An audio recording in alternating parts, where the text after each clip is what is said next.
Well, thank you very much, everyone, for joining us on today's webinar. This is Transforming Enterprise Go-to-Market Productivity with AI, and I am super privileged to have with me here a star-studded audience and a great panel. We've got LeeAnn Luck from Schneider Electric. We've got Chris Smith from Grant Thornton, Ted McKenna from DCM Insights, and Jamal Reimer, who leads and is the entrepreneur here with Mega Deal Secrets.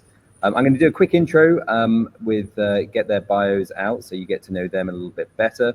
And then I'm going to jump in to a fireside chat, and we'll try and get around everyone and get their perspectives on AI and go-to-market productivity. There's a lot of activity going on right now in the industry around this. So without further ado, let me introduce our panelists. So LeeAnn, who's based in Cincinnati, she's the Sales Excellence Manager for Schneider Electric. She's been there over 27 years, and she started off her career in customer service, then went through to technical support, and now to her current role leading Sales Excellence.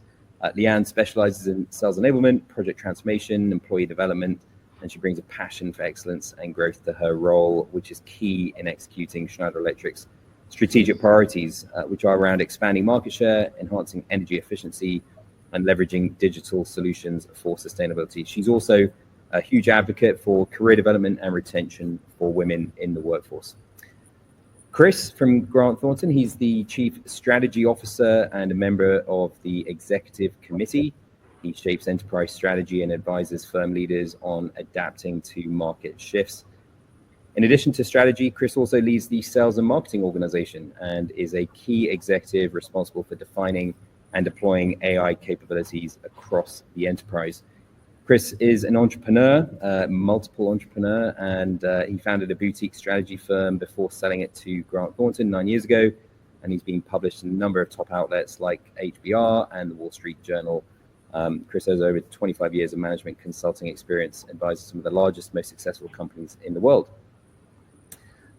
Ted, based in Illinois, is the co-author of the best-selling book, The Jolt Effect, and he's also a founding partner of DCM Insights. He's an expert in sales and customer experience research, and his work has been published in HBR, as well as frequently advises sales teams globally. Ted's background includes multiple leadership roles at Tether, Russell Reynolds, and CEB, now Gartner, where he applied advanced data analytics to customer behavior and research. And as you're going to learn more about today, Ted and Matt Dixon co-authored a paper we worked on together last fall around using AI in sales, and you'll really enjoy hearing more about his deep analytical approach towards research. And last but very much not least, Jamal, who's based in Portugal. I've got to know Jamal more recently this year. He's had an illustrious career over the past 20 years, closing multiple $50 million deals as an individual contributor. He's been an enterprise seller at Oracle for 13 years, amongst other places. He's authored the best-selling book, Mega Deal Secrets, and he coaches hundreds of ambitious sellers to sell the largest deals of their lives. He's founded the Enterprise Sellers Community. It's a community of practice for individual contributors. And he more recently moved from Sweden to Portugal with his family, where he's at right now. So welcome to today's webinar. Thank you very much for joining me. And as we get started on today's conversation, I think it's just a very poignant time we're all seeing in the overall world economy. Sales is absolutely crucial to every organization in enterprise B2B. And there have been some challenges with growth and also in productivity. And we've also seen some pretty significant advances in AI and technology over the last 18 months in particular. As the disclaimer for this call, earlier this week, we did actually launch DatabookGPT, and I did want to bring this up just very briefly before we get into some of the questions. This has been in beta testing over the last 6 months with our customers. We went live and made it generally available for all customers now going forward. It's a conversational agent that delivers trusted insights that help enterprise go-to-market teams repeatedly pursue and win their largest deals. We found a lot of customers really were focusing on 3 big areas: targeting the right buyers and accounts, planning solid strategies to go after those and support them with large partnerships, and then pairing like crazy for consistently high quality meetings so that they could get to the second meeting and really drive value and be an advisor to customers. So we can maybe come off the advert for DatabookGPT, and I'm going to maybe just start first. Maybe I'll open it up to you, Ted, if you don't mind. We worked together last fall and last year, and you were leading a very interesting piece of research. Maybe you can just recap a little bit about that research and some of the findings, and perhaps what's happened since then in terms of the market landscape. Sure, happy to. Yeah. So Matt Dixon and I co-authored this study and worked with the Databook team on this study. And this was coming on the heels of a very large-scale study we had done the year prior around customer indecision that's found in the Jolt Effect book that we wrote. And a lot of what we were hearing from buyers at that time, and we still continue to hear it, is this sort of foundation of trust that's necessary in order to go and purchase felt like it was being burned more often than they would have liked. They felt like they were oversold. They felt like they'd overpurchased. And this was a big driver, amongst a few others, of indecision. So we see more and more deals stalling out, more and more deals lost to no decision. So enter into towards last year, started peeling back the onion a little bit with buyers and sales leaders as to, how does this manifest as we go to engage, especially senior most individuals trying to get into the C-suite, to find ways to drive decisions across the organization, partly because there's those senior most people who I think felt the most indecisive. They're the ones who make very visible decisions for the organization. And so they're that much more reticent to go and make those decisions on behalf of the organization. And, as you know, Anand, we'd seen data. I think Gong did a study sometime last year about just how difficult sellers are finding it to crack that C-suite. Buyers feeling like they're not really, sellers aren't really engaging them in ways that are resonating. I think only a quarter of buyers were saying that they felt like sellers really understood their role. And then we hear again from sales leaders themselves, like we can't get time with these senior most individuals. So we did this big study, a couple hundred sellers that we interviewed, as well as buyers that we had panel interviews of. And what came out of it was really kind of a path for sellers to replicate what we know high performers do really well, which is homework and research, especially as they go to engage and prepare for interactions. And this is something that we've known for a long time, that high performers overweight their time, right? They overweight their time on pre-call prep and on lots of diligence to try to understand the account and try to understand and qualify that this is the right place to go and spend time. I don't think for an average performer that was all that newsworthy, but of course the problem is they just find themselves not knowing where to spend their time, how to go and find that information. And so that's kind of where the study ended up taking form, is what are those pieces of information that high performers go to find? How do they know when they find the right bit of information to be able to engage and do so in a very highly resonant way with those senior individuals?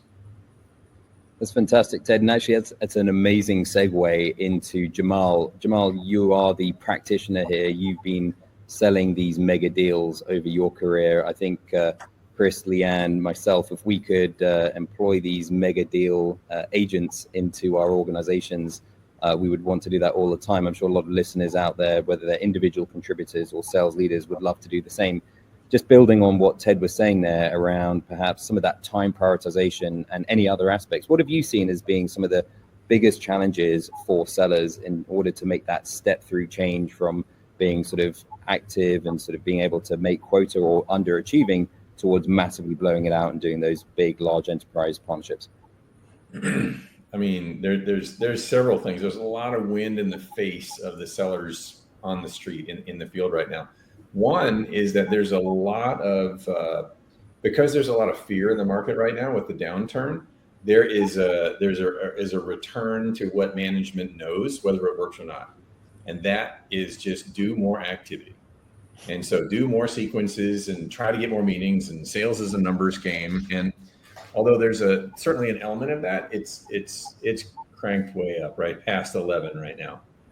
And sellers in general are not given the bandwidth and time to do the appropriate amount of research and getting to know the problems, the reality the account is in, the problems and aspirations that they have. And they're not trained on how to do it. So I get sellers coming to me all the time saying, where is the data? Where do I find relevant information? Where's the data? Secondly, how do I analyze that data and turn it into insights? And then thirdly, how do I turn that into customer-facing assets that are going to start or continue the conversation? So there's a lot of challenges out there, and a lot of reps want to do something different, but they're not upskilled on how, and so they don't know how, and they're pressured to do this old way, which is not research-based. So that's some of the challenges in general. Maybe talk a little bit about one or two examples of how you've seen the A players, the top sales teams. What are they doing differently, and how do they make the time for that? And what have they learned? So let me give you an extreme example just to make a point. There's a seller who I know who is an amazing seller who's done 8-figure deals, and he's a strat seller, right? He's a strategic account rep. So he has like 4 or 5 accounts and that's it. And he tells me that, when I get a new account, either at the beginning of the year or at the beginning of the account relationship, I don't talk to anyone in the account for 3 months. I'm actually doing research and talking with players in the ecosystem for an entire quarter. And once I push go on either phone calls or emails, any kind of outreach, they tend to land really well because of the messaging and the knowledge that I have about the account. So, and again, that's a really extreme, that's an ideal that most of us just can't meet because of the segments that we sell to, the number of accounts that we have, et cetera. But I think it's a really interesting point. Yeah. So the A players do spend a good bit of time. They'll time block. They'll put an hour. They'll put 3 hours a week into just doing great research. That research becomes I have a saying now, which is all good things in a sales cycle start with great research, because it powers your outbound messaging. It informs your discovery questions. Every part of the sales cycle moves along better because of great research. Awesome. We're going to come back to that in a little bit, but I want to maybe turn to Chris. So Chris, you are running sales marketing now at Grant Thornton. You've been a customer of DataBooks for a while now. We've got to know each other for a while. What Jamal's saying here, if you could get your teams being able to go do something like this and go drive those mega transformational partnerships, you certainly have some of that. Can you tell us a little bit more about what you're doing with Grant Thornton? It's obviously been a pretty significant year for the firm as well, given the ownership stake. Yeah, thanks, Anand. I think sort of tying together what Ted and Jamal both said, just starting off before going into Grant Thornton, I've been really excited to lean into these new modern platforms because it really is a win-win for both the high performers as well as some of the low mid performers. The high performers, to Jamal's comment, yes, we spend an inordinate amount of time doing research and mining, and knowing that we can do this now in literally hours instead of days instead of weeks, has been a game changer for the high performers. Similarly, low and mid performers, tools like platforms like Databook is inherently supporting the discipline of what the high performers do. And so we see just a natural lift right now. The ceiling is being pushed up by our high performers, but some of our low and mid performers are actually using these platforms as a way to sort of reinforce the discipline that the higher performers do on a daily basis, and it's faster and more efficient. So we just see everyone rising right now. Now, specific to Grant Thornton, 100%, we've been big advocates of this platform for a long time. We most recently decided to take on a larger effort of really trying to modernize how sales and marketing works together, with a focus on driving deeper and broader account relationships. So Databook is at the foundation of this. And, we've had a pilot that is not just testing modern ways of working, but how does leadership and culture have to shift to support these new modern ways of working? And last but not least is this is all around accelerating our focus on being customer and account centric and the growth that results from it. Now, you can look at the slide real quick on some of the things we were looking at, but, stepping back, we were really trying to focus on that cultural shift being powered by new technology.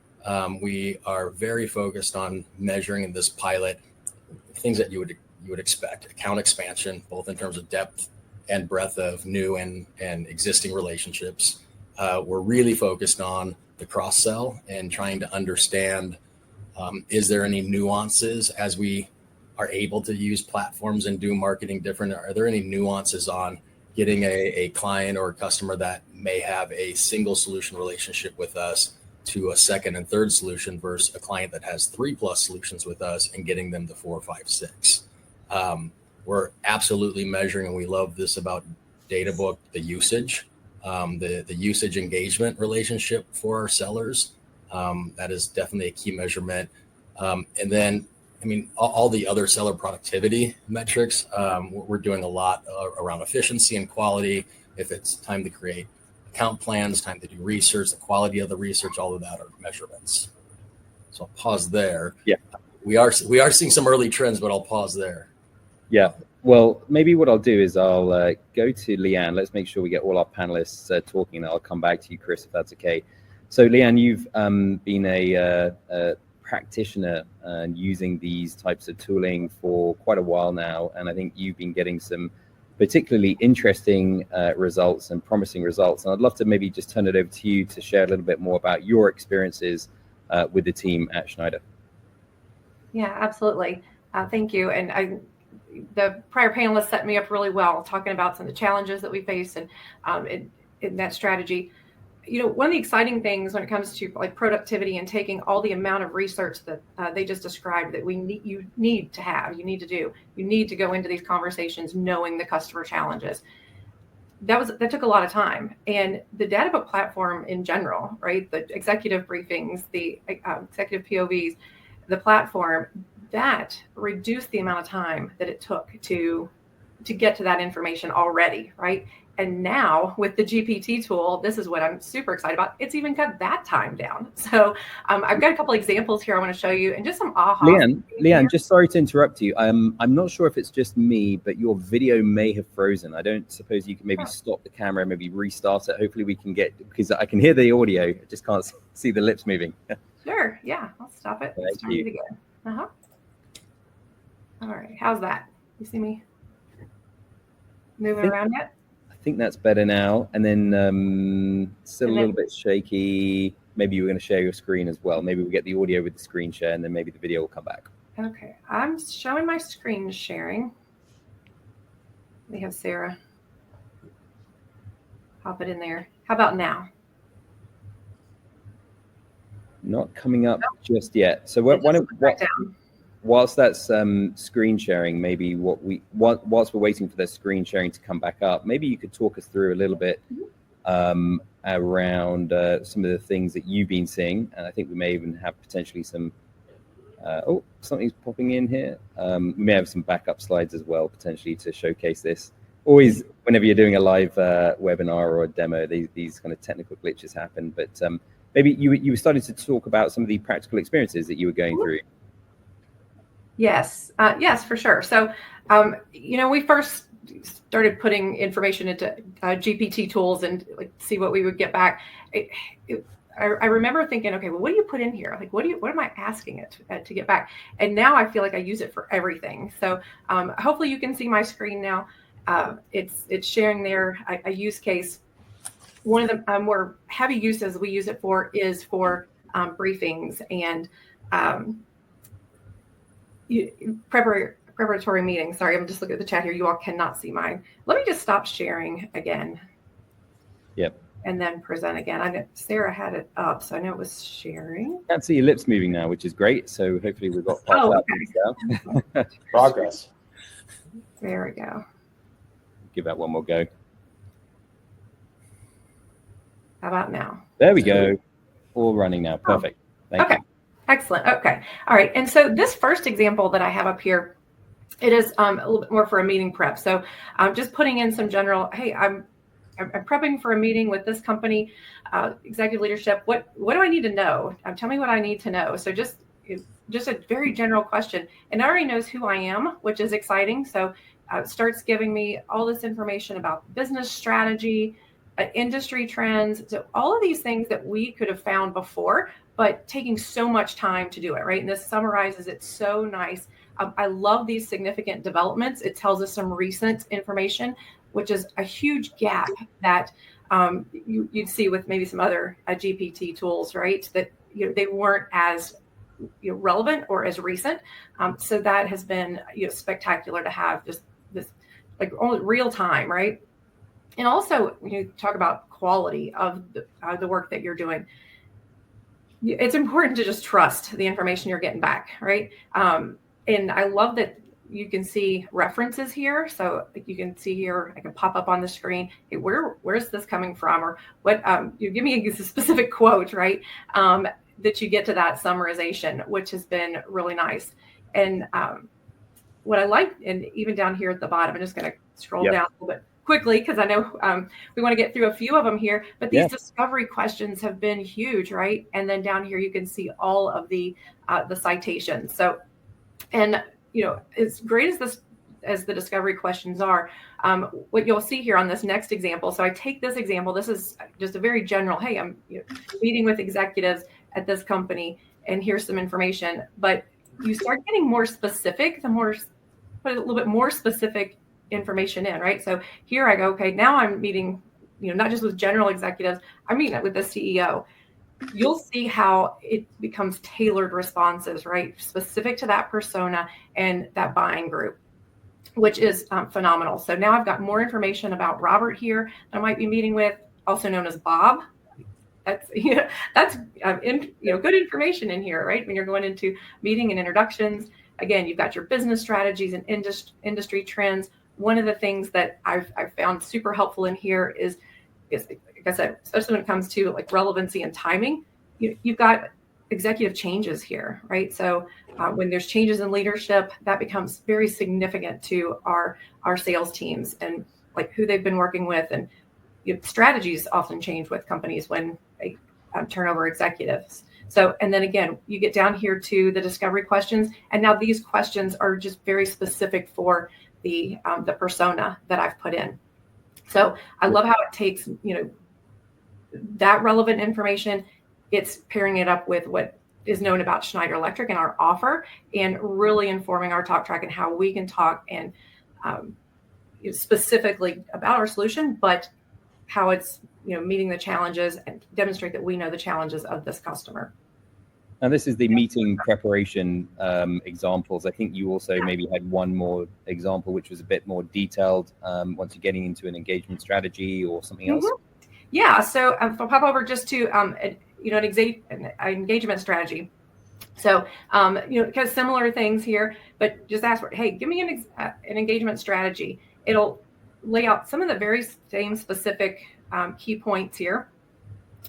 Going into their strategic priorities. Again, I've got references here. You're marrying it up with our solution, which is nice. And then what I did down here, I'm going to kind of scroll quickly through here for the sake of time. But when I come down here, now I've got these executive contacts. Who should I be engaging with? Who should our sellers be engaging with?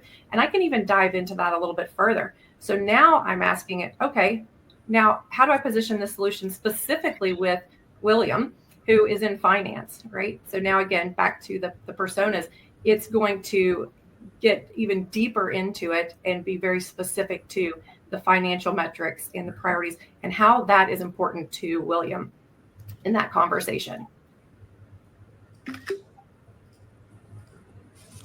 Fantastic. That's just a phenomenal way to get up to speed. And then here, I always love this one down here when you get to the data book score, where it just distills it down for you. Here's the good, here's the bad, right? Here's some why this is a good fit, where there's alignment, but then hey, there could be some financial pressures that might not make this good timing. So You're going in very informed. Well, so before I hand back and ask maybe Jamal and Ted a few other questions, I'm going to thanks for sharing that, LeeAnn, super helpful. This is great seeing it live, and I really appreciate you sharing a little bit more about the demo there. Maybe Chris, you obviously been and your team have been using this platform. You mentioned something earlier around, which I thought was really interesting, is a win-win for the high performers and then maybe your low mid performers. Just seeing that live now, maybe for another organization, any thoughts, reactions that you want to share? Not really new. I think it just reinforces it. I don't think any of our sellers wake up in the morning saying they don't want to be a high performer. So I think when you get to this level of granularity and personalization of the people we're going to engage with, and there's so much more information in Databook than even what LeeAnn just showed us. It really shifts the conversations for a sales leader from, you do now have all the tools and information, you have the personalization. So it really does come down to a conversation around discipline and behavior with your team instead of actually needing to do all this work and fact finding. So I think it's been really helpful for us in the short term of really focusing our conversations and, again, arming our sellers with what we know to be true and what Ted talked about in DCMI. And we worked with his team, like what is proven to actually activate real growth in relationships. Actually, Matt, that might be a great segue back into you, Ted, as well. Then, with the work that DCMI have done, it was not only the stuff that we had been doing, but also you found that there was these rainmakers within these organizations that were able to activate and create much larger opportunities. Maybe you can just touch a little bit about that, given some of the examples how we've seen live from LeeAnn. Yeah, sure. So that was a study that we did around doer sellers. So these are people like folks in Grant Thornton who have the expectation for both selling and then also executing and delivering on that work. I think there's a fair number of parallels that, of course, exist for anyone that's positioning services, even if they happen to be handing off some of the execution side of things to others. Because you're right, Anand, it was quite clear from the research. So it was a profile-based study. We surveyed, I think the numbers were up to almost 3,000 partners inside of professional services firms, lawyers, bankers, accountants, consultants, talent advisors, you name it. What are the best people doing? And the winning profile is a profile we call Activator. One of the key things they're doing is they're creating value in a proactive way for people in and across their network, inside their company, inside their client organizations, up and down. So senior leaders, yes, but also multi-threading across different levels of the organization. But then also even third-party individuals across their network that they found to be useful and helpful for people within their network. And so that notion of, hey, I saw this bit of information. I did my homework. I did this research, saw this piece, and I thought of you when I saw it, and then distributing that out in a thoughtful way was a real hallmark of what we found for high performers. Again, in a professional services setting, but something that you have to assume plays really well inside of any organization when you're going to sell, especially for very strategic relationships, selling to enterprise type customers where you're trying to embed into those accounts, over the course of years. And I think it just speaks again to the willingness to dedicate and commit to this type of exercise. That was another pillar of these top activator rainmakers was their habitual commitments to business development, a lot of which happens to be about like understanding the customer, understanding their business, understanding their personal and their business priorities, their team, their role, where they fit in the context of everyone. These are things that we now know plays such a big role in their ability to then create value for people. I'm going to maybe turn it over to you, Jamal. So we've seen some great examples. We've obviously got some advocates here with LeeAnn and Chris, and I really appreciate you sharing your case studies. There's also the challenges and maybe the downside and potential risks of getting this wrong. And maybe, from your practical experience, Jamal, just building on what Ted was saying around these rainmakers as well, you've been a rainmaker. What lessons have you learned about the potential traps or pitfalls, or like what are you trying to avoid and not get wrong? What does the AI need to do that humans have been able to figure out, but it takes time? Well, so let me make a bridge, because what Ted was saying is something that's difficult, I would say, for the vast majority of sellers, which is to be prescriptive. Mm-hmm. So what so many sellers do is they come and they're kind of, hey, I have a widget. Do you want to talk about this? Is this a problem that the widget could help you with? And it's almost coming hand in hand. And it's almost like saying, hey, are you in market for something like this? And that's it. But what Ted is talking about that the top folks do is that they come and they say, hey, I got this idea. I can see what you're trying to do, or I can see what you're trying to change. And I've got an idea, and I've got some conviction that it's going to work based on what I know about you and based on what I've seen it work with other customers. So that's a bridging statement, because it's a really important concept that research and research and finding insights can really give the seller confidence to have that ability to be prescriptive. Now, to your question about getting it right, is that you need to have the right story. So you need to make sure that you're getting the right data. So if you're specifically talking about AI, there's this whole world of hallucinations, which we're all trying to understand. Okay, if I ask the machine a question, is it going to give me the right answer in the right context, with the right perspective, etc. So that's a big one. And if the only thing that the seller does is rely on answers from AI, that's risky. Yep. What is smarter is this dialogue between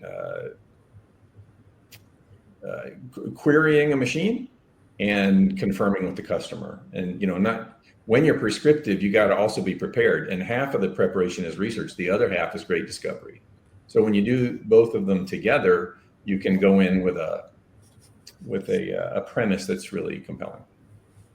Now, maybe just building on what you're saying, actually, Jamal, it's kind of interesting, and building then on like what LeeAnn and Chris were describing earlier around the higher performers and the sort of mid to low.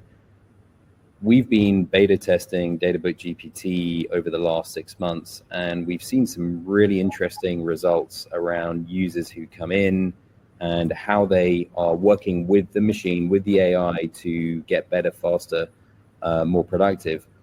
Some folks will ask one question and then they will get the answers for that question, or the answer for that question, and they'll rely on it. It could be, give me an account plan. And another one, kind of like what LeeAnn was doing, will then ask 5 different questions, going across, asking a number of different areas, real curiosity, analytical rigor into what's happening. That's wherein I think we've noticed that there's a big opportunity, especially with GPT-based text and AI kind of chat responses. How do you drive that curiosity? It's not obvious to everyone what the next best question is. Okay, I got an account plan for, and I'm just going to use Excel Energy because you brought that up, LeeAnn, but why are their gross margins down? What was their previous strategic priorities? Who in the organization is responsible for those things? And actually, this is where the AI can help scale enablement in real time for your accounts with your customers. And so to your point, Jamal, then you then come much more prepared to ask the right discovery because you've had that next level of curiosity. It's early innings still. We're still early in that phase. I think there's a lot more to come, but we're starting seeing that as a big area where individual sellers need some help and support and guidance. A little bit like when I buy some shoes on Amazon, it then says other people also bought these socks. Great. I might go buy the socks and the shoes. It's people are kind of like next best action. Any thoughts, reactions to that, LeeAnn, Chris? Experiences or examples there? I think you hit it dead on. I think the next logical action and teaching people the curiosity, I think that ties back to when we talk about this platform, almost enforcing and teaching the discipline and teaching curiosity, because it is starting to prompt. And then your team's been great. We do some custom prompts that you've worked with us on. And the more we can embed the curiosity into the workflow of how we want our sellers to operate, I mean, that's the game changer. I think the other thing that has been really good with Databook and ChatGPT versus some of the other platforms we've used is, I think everybody's mastered treating GPT as like a search engine on existing content. That's fine. I think many have gone into replacing tasks. You talked about like an account plan, but I'm watching Databook and how we're actually doing the GPT is really starting to take on the whole job to be done. And that's the key to this whole thing is how can you how can you augment the job to be done and not the task? Because that frees up the time to your earlier comment to do what only humans can still do, which is really thinking about the personalization that you can apply in your conversation when you have all of this information understood. So that's what we're experiencing so far in our pilot and just with using you all for quite a few years. Awesome. Well, I'm gonna get to some questions from the audience. There's a couple of questions come in. I'm gonna get to that in a minute. I will encourage any other questions on the folks who are watching us live. Please ask the questions, and we'll get to that in a second. Maybe just to go back to you, LeeAnn, and just based on what Chris was saying as well, and what Jamal was saying, that trust, that accuracy is absolutely critical. And there have been hallucinations from other AI solutions that perhaps don't have that context. That's a big area for us that we try and put a lot of focus and attention on.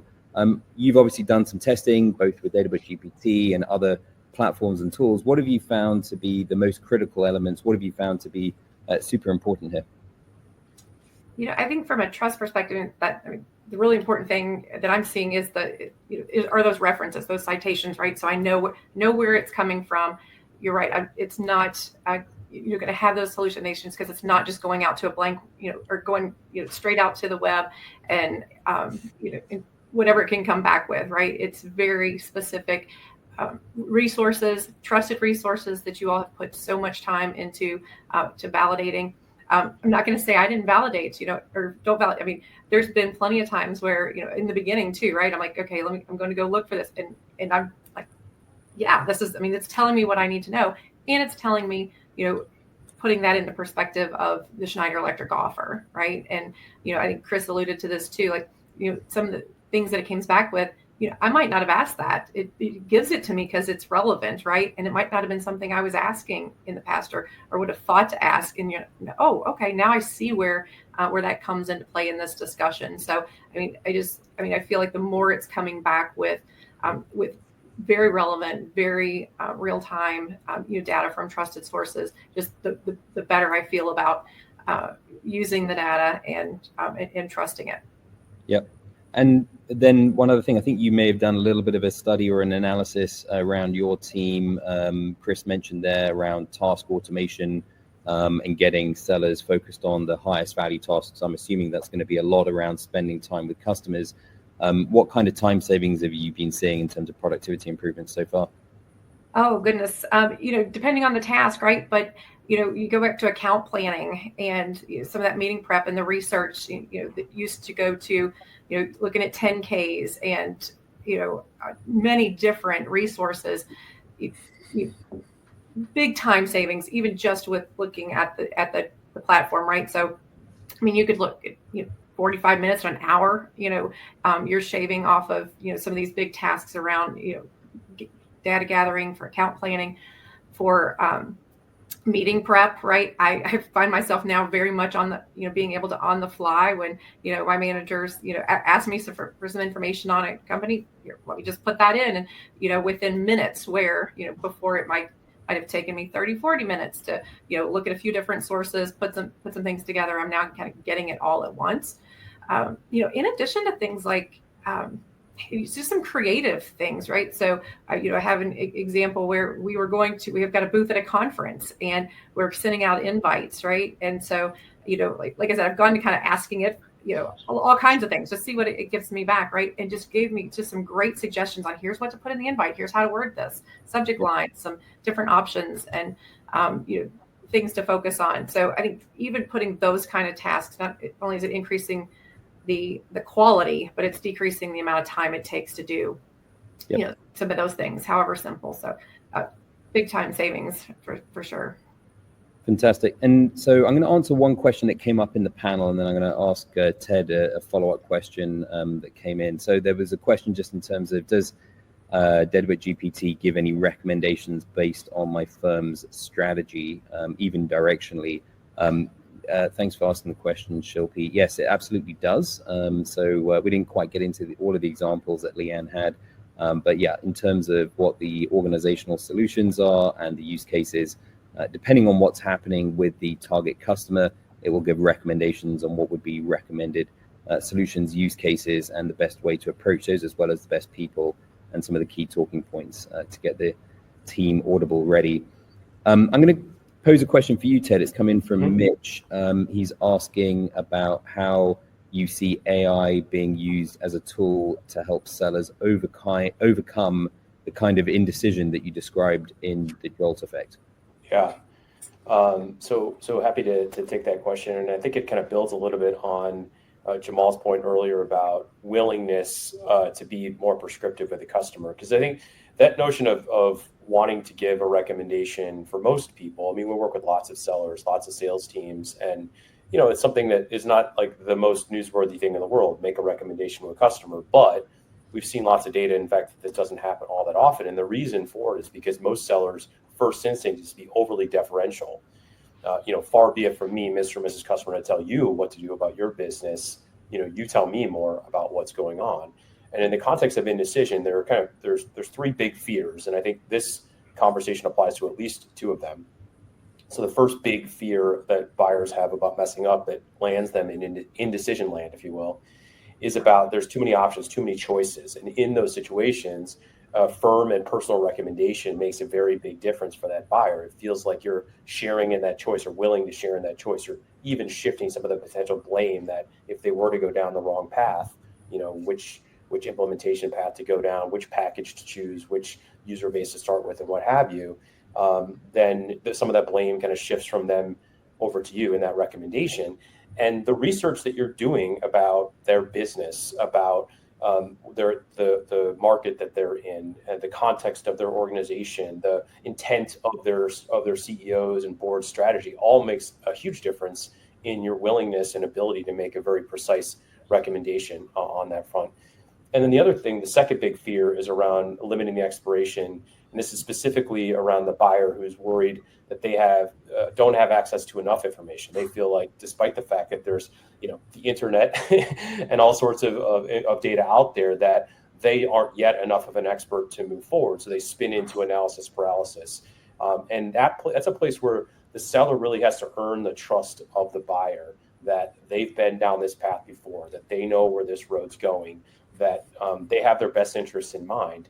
And that's a lot easier to do if you're coming in very prepared to those conversations, if you're sort of demonstrating the fact that you're owning that flow of information and you're being prescriptive as to what bits of information are most important for them to pay attention to, the ideal path for purchasing. And again, a lot easier to do if I'm using what I'd call verified and verifiable information. You'll remember, Anand, this was part of the finding of our study as well last year, about the power of using information that you could verify, and perhaps even using their actual verbatims from shareholder calls and other places, that you can then point to and say, look, this isn't my opinion. This is a fact that I'm pulling, out here. And so that's that much easier for me to earn that trust that I'm coming from a solid foundation with that buyer.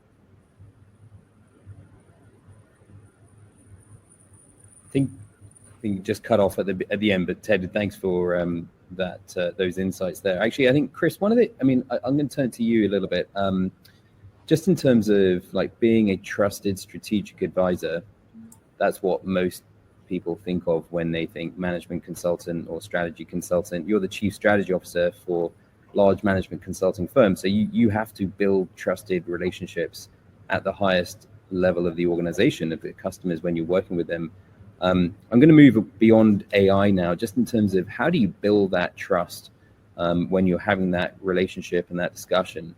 And maybe we can talk about afterwards, like how does AI support you? But what is the real critical essence of what you're doing in those relationships, those partnerships? I want to avoid repeating what Ted just said, but a lot of what Ted said, I think, is at the crux of it. I mean, when you talk about various trust equations out there. I mean, you have the credibility, you have the intimacy, and then you have sort of your self-orientation of what your purpose really is in the conversation. I think consistency matters also. So I think increasingly, just to jump to the answer of what you were proposing, is like AI is helping with the credibility. AI is not necessarily yet helping with the consistency, but it can. I mean, you can say, what's a common schedule that I should set up around my account plan, and how many touch points should I be having with my customer? And it'll give you an answer. So it can help you with some consistency. And then I think we've been talking a lot about the prescriptive detail. I call it the personalization. But yeah, intimacy comes from being credible, having personalized information, and being truly focused. Your self-orientation is on the client, the prospect, not yourself.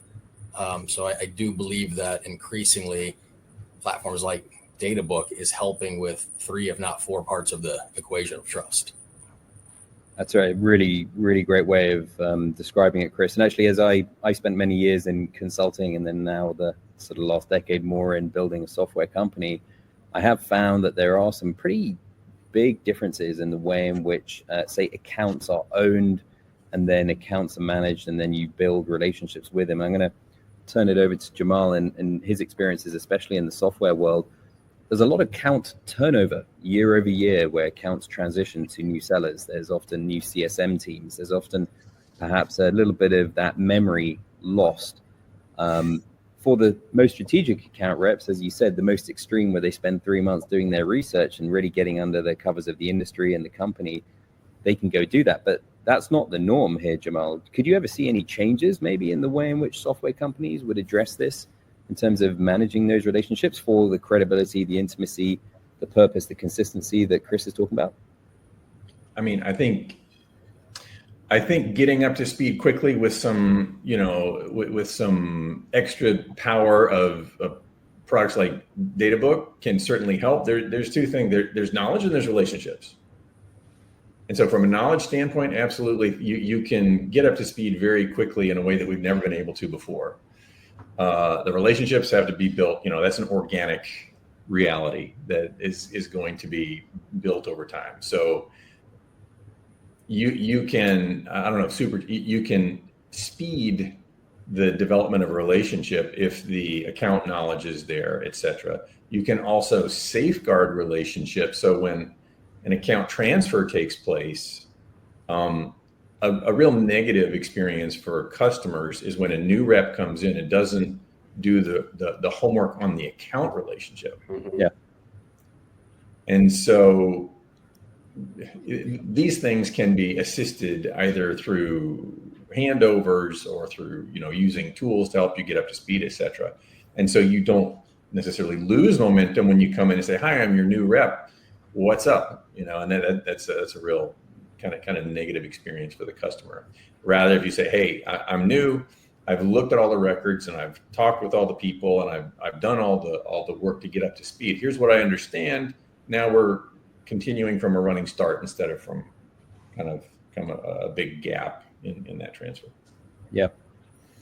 Fantastic. It's hard to believe that we've already covered 50 minutes. Time has flown. I'm going to do a last call for questions from any of the folks online, and we can then ask the panel here. As we're waiting for any questions that may come in, I'm actually going to do a quick lightning round with the group here. I'm going to ask you, what one thing would you like AI to do for you or your sales organization? You can ask for anything. What would you like AI to do for you or your sales organization? There we go. Chris, you look like you got an answer. We'll go around the room whilst we're getting any other questions coming in.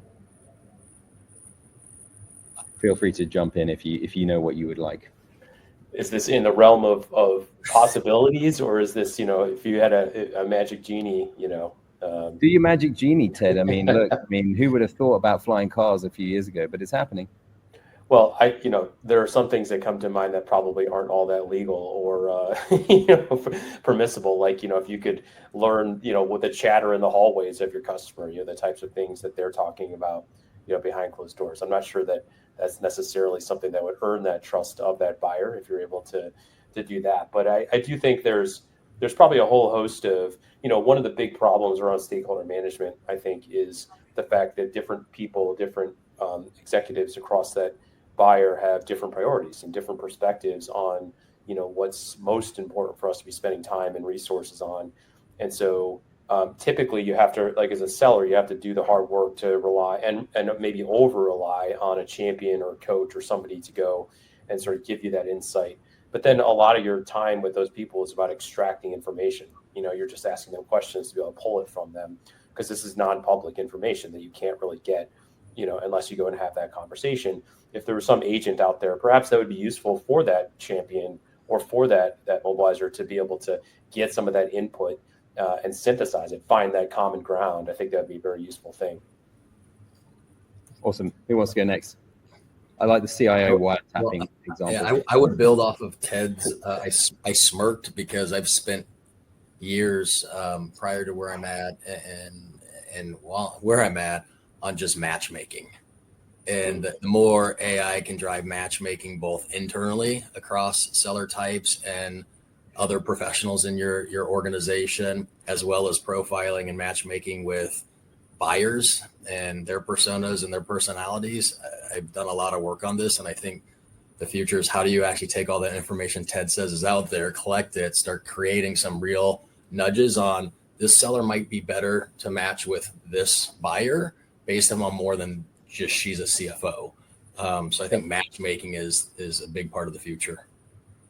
Love it. And that I ask for. I hate to be a copycat, but I want to echo that. I mean, relationship mapping it's a manual process, right? And I think what you're talking about, what the two of you were bringing up, were things that can go into relationship mapping and just in building a strategy around that would make that a lot easier for the sellers and I think a lot more comfortable for the customer too, right? Because we're matching them with the right people. Fantastic. We've got some great ideas here. Jamal, you want to round us off? I mean, it's way beyond what's ever possible. I would just classify it as non-public information, right? The stuff that you have to either